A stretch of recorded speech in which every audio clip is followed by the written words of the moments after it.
आइए श्याम प्रेमियों, आज एक ऐसे भगत की कहानी सुनाते हैं जो अपने व्यापार में इतना लीन था कि उसे दिन दुनिया की कोई खबर नहीं थी। उसे सिर्फ पैसा पैसा और सिर्फ पैसे के बारे में चिंता थी। उसके घर वाले, उसके परिवार वाले सारे परेशान थे कि सेठ कभी कहीं नहीं जाता, सुबह से लेकर रात तक हर समय पैसे में ही लिपटा रहता है। बहुत दिनों से उसके इष्ट मित्र उसे कहते थे कि तुम हमारे साथ कहीं चलो, अपने बच्चों को लेकर चलो, लेकिन सेठ कहता इसके लिए काफी समय पड़ा है, अभी मुझे सिर्फ पैसा कमाना है। लेकिन एक दिन कुछ मित्रों ने बहुत जोर दिया कि 2 दिन की छुट्टियां हैं, हम खाटू श्याम जी के दरबार में जा रहे हैं, पूरे परिवार को साथ लेकर हमारे साथ चलो। और सेठ उनको ये बात मना नहीं कर पाया और बिना मन के वो उन परिवार वालों और इष्ट मित्रों के साथ खाटू के लिए रवाना हो गया। रास्ते भर वो अपने व्यापार की बातें करता रहा। उसे खाटू जाने की जरा भी इच्छा नहीं थी। लेकिन जब खाटू पहुंचा और बाबा श्याम के मंदिर में पहुंचा और जब बाबा से नजरें मिली, उसके होश उड़ गए। सेठ के परिवार वाले सारे दर्शन करके बाहर आ गए। वो सिर्फ 1 मिनट के लिए मंदिर में आया, लेकिन घंटों तक बाबा के दरबार में खड़ा रह गया। उसको होश नहीं रहा और वो बाबा की तरफ देखकर आंखें बंद करके आंसुओं की धार बहती रही और वो बाबा से मन ही मन बातें करता रहा। जब परिवार वालों ने उसे कहा कि अब चलना है, तो सेठ ने बाबा से कहा, प्रभु मुझे अब हर महीने 11 को अपने दरबार में बुलाओ। और ये कह करके वो बाबा के दरबार से वापस अपने घर को आ गया। 15 दिन बाद 11 आई। सेठ बहुत से लोगों को लेकर अपने साथ बाबा के दरबार में गया। ऐसे हर 11 को वो खाटू जाने लगे। लेकिन एक दिन जैसे ही वो सुबह 11 को घर से निकलने लगा, मुनीम ने कहा, सेठ जी कहाँ जा रहे हो? सेठ ने कहा, अरे मुनीम तुझे पता नहीं, आज 11 है, मुझे खाटू धाम जाना है। मुनीम ने कहा, सेठ जी आपको पता नहीं, आज बाहर के कुछ व्यापारी आने वाले हैं, लाखों का सौदा होने वाला है और वो व्यापारी आज रात को वापस इंडिया के बाहर चले जाएंगे। आपके पास तो मौका है, आप 11 की जगह मावस को खाटू चले जाना। सेठ के मन में ये आया कि हाँ, इसमें क्या फर्क पड़ता है, आज यहाँ व्यापार कर लेता हूँ, सौदा कर लेता हूँ, मैं खाटू मावस को चला जाऊंगा। और सेठ उस दिन खाटू नहीं जा पाया। 11 निकल गई, मावस आई, मावस को फिर कोई व्यापारी आ गया। उसके बाद फिर पूर्णिमा आई, फिर कोई व्यापारी आ गया और इसी तरह सेठ व्यापार में फिर उलझ गया। एक दिन रात को सेठ सोया तो उसके नींदों में उसे ऐसा आभास हुआ कि उसे कोई आवाज आ रही है और उसने बड़े ध्यान से सुना। उसे लगा खाटू वाले श्याम बाबा उसे कह रहे हैं, वाह रे सेठ, मैंने तो सोचा था कि मेरे दरबार में कोई बहुत बड़ा भूला भटका भगत आया है, लेकिन मुझे क्या पता था कि कोई भगत नहीं, एक सौदागर आया है और मुझसे सौदा करके चला गया। आज तू अपने घर में, अपने व्यापार में खूब खुश है, तू वहीं पर खुश रहे। और ऐसा कहकर वो आवाज बंद हो गई। सेठ की आंखें खुली, उसके मन में ग्लानि हो गई। उसने सोचा कि मैं आज ही खाटू धाम जाऊंगा और वो जैसे ही खाटू के लिए निकला, रास्ते में एक्सीडेंट हो गया। सेठ की दोनों टांगे रह गई। अब सेठ अपने पैरों पर खड़ा नहीं हो पाया और उसके मन की मन में ही रह गई। सेठ बहुत तड़पता रहा। एक दिन सेठ अपने घर के दरवाजे पर बैठा, आंसू बहा रहा कि मेरा बुलावा क्यों नहीं आ रहा, मैंने इतनी बड़ी गलती करी, मुझे बाबा के दरबार से इतनी दूरी क्यों हो गई। इतने में उसके घर के सामने से एक डाकिया निकला। सेठ ने डाकिया को आवाज लगाई और कहा, ए डाकिया, तुम तो कलकत्ता, दिल्ली, बम्बई भक्तों का संदेशा लेकर जाते हो, लोगों के चिट्ठियां पहुंचाते हो। आज मेरी एक चिट्ठी, मेरा एक संदेशा मेरे खाटू वाले श्याम बाबा के दरबार में क्या पहुंचा दोगे? डाकिया ने कहा, सेठ मैं तो आजकल खाली रहता हूँ। जब से इंटरनेट का जमाना आया है, लोग ईमेल पर ही चैटिंग कर लेते हैं। बताओ तुम्हारा क्या संदेशा है और कहाँ पहुँचाना है? और ऐसे डाकिया ने सेठ से कहा और सेठ ने डाकिया से कहा।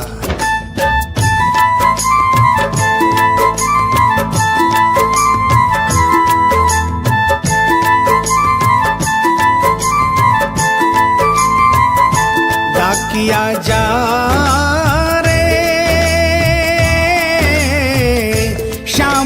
संदेशो दीजे, शाम न जाए तो कह दीजे, भगत थार दर्शन न तरसे। डाकिया डाकिया जा रे।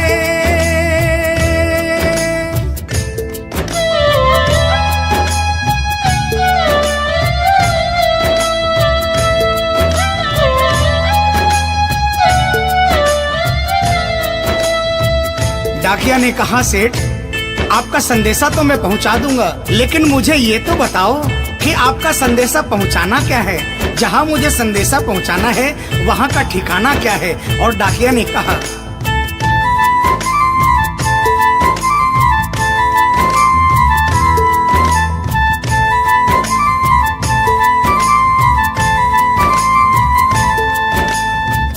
कौन से गांव थारो शाम बस्यो है, इतनो माने बता दे सेवक रे।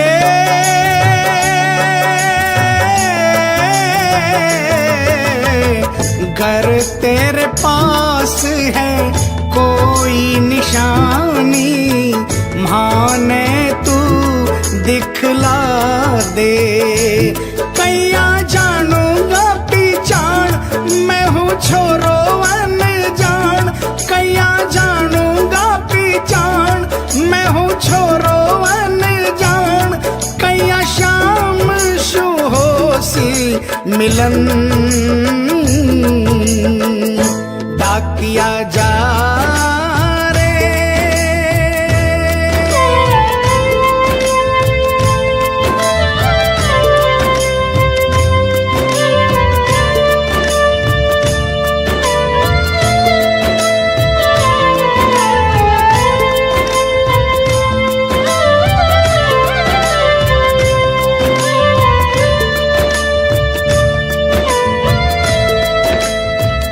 सेठ ने कहा, डाकिया मैं तुझे जिस जगह का ठिकाना बता रहा हूँ वहाँ ऐसा दरबार है जहाँ जो एक बार जाता है वो वहीं का हो जाता है। उस दरबार की खासियत है जो वहाँ पर पहली बार जाता है उसके काम बन जाते हैं। सुन वहाँ का ठिकाना क्या है।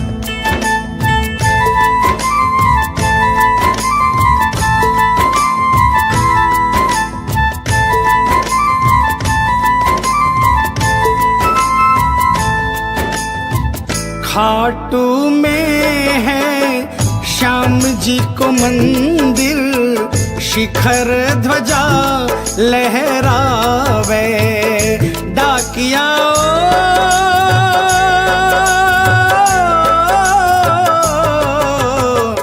जोड़ी पर हनुमान बिराजे, सेवक चंवर ढुलावे। बाके नौबत बाजे द्वार, गूंजे हरदम जय जयकार।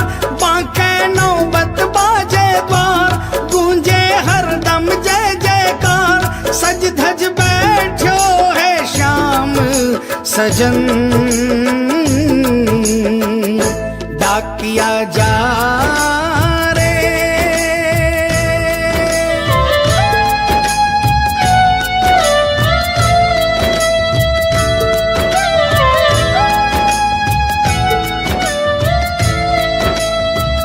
डाकिया सेठ जी के यहाँ से निकल जाता है और वो खाटू धाम के लिए प्रस्थान करता है।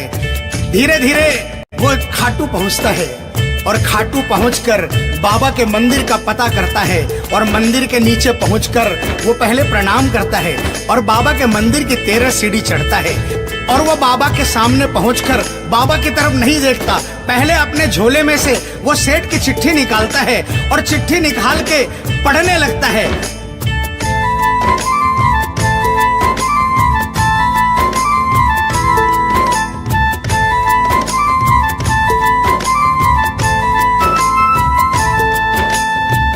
पहुँच गयो दरबार श्याम के, बोलन लाग्यो संदेशो। बाबा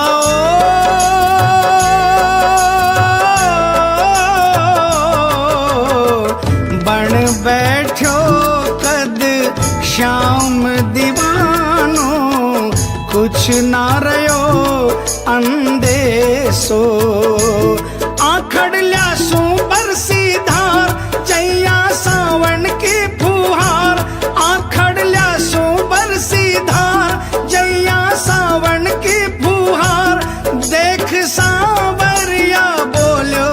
प्रिय वचन डाकिया जा रे।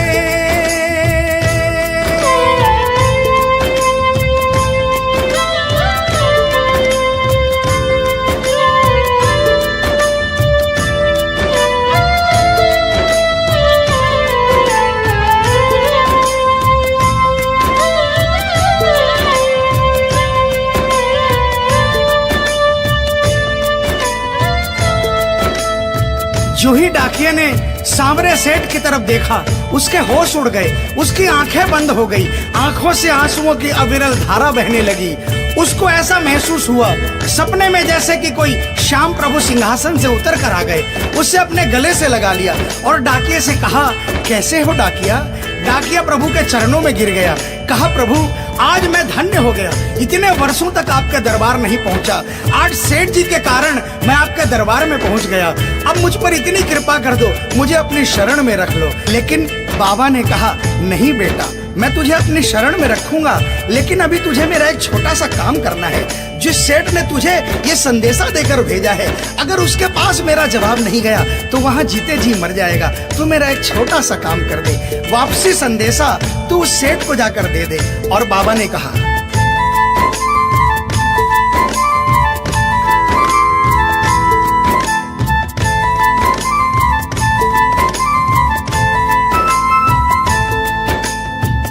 कह दीजिए तू जाए सेवक ने तेरो बुलावो आसी।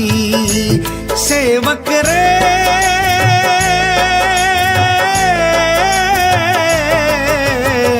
सबकी आस पुराऊं तो तू कैया रह पासी। तेरी सारी जानू बात पूरी करशू मन की आस। तेरी सारी जानू बात पूरी करशू मन की आस। पर बढ़ा मेरे कानी कदम डाकिया जा रे। संदेशो सेवक ने दीजे, सेवकिया राह तेरी निरखे। संदेशो सेवक ने दीजे, सेवकिया राह तेरी निरखे। सेवक संदेश ने तरसे डाकिया जा रे।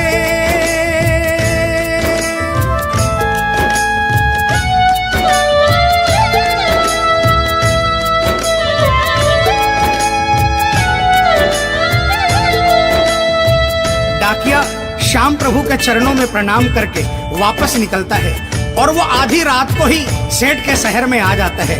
अब डाकिया को इतनी जल्दी थी कि उसने आधी रात नहीं देखी और उसने जाकर सेठ के दरवाजे की घंटी बजा दी। उस दिन सेठ के घर में कोई नहीं था, सेठ अकेला अपने बिस्तर पर पड़ा था। जैसे ही घंटी की आवाज आई उसको लगा कि बाबा का संदेशा आ गया, लेकिन सेठ मजबूर था। वो उठना चाहा लेकिन उठ नहीं पा रहा था। लेकिन अचानक उसने जोरदार जयकार लगाई, हारे के सहारे की। और जैसे ही आवाज आई सेठ के घर में करिश्मा हो गया। सेठ अपने पांव पर खड़ा हो गया, दौड़ कर गया और उसने जाकर दरवाजा खोला। सामने देखा डाकिया खड़ा है। सेठ डाकिया के चरणों में गिर गया और कहने लगा, डाकिया जल्दी बताओ मेरे बाबा ने क्या संदेशा भिजवाया है। और डाकिया ने चिट्ठी निकाली और बाबा के भगत की चिट्ठी का संदेशा निकालकर सेठ के हाथों में थमा दिया। सेठ ने जैसे ही चिट्ठी देखी वो झूम झूम कर नाच नाच कर गाने लगा, आ आ आ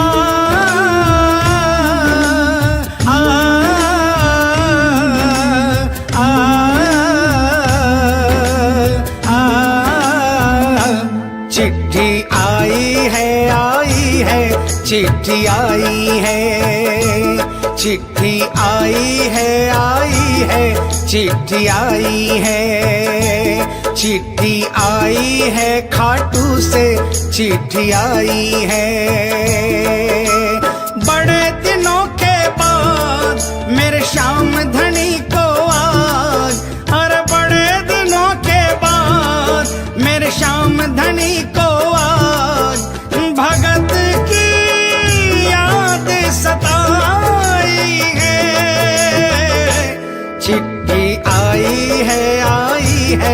चिट्ठी आई है, ओ चिट्ठी आई है, चिट्ठी आई है। सेठ ने वो चिट्ठी वापस डाकिए को थमा दी और कहा, डाकिया आप तो स्वयं बाबा से मिलकर आए हो, इसलिए बाबा का संदेशा अपने मुखारबिंद से मुझे सुनाओ।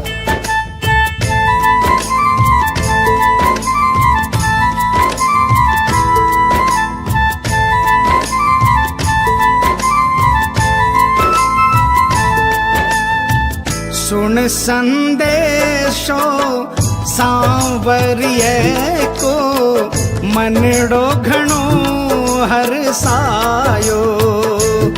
बाबा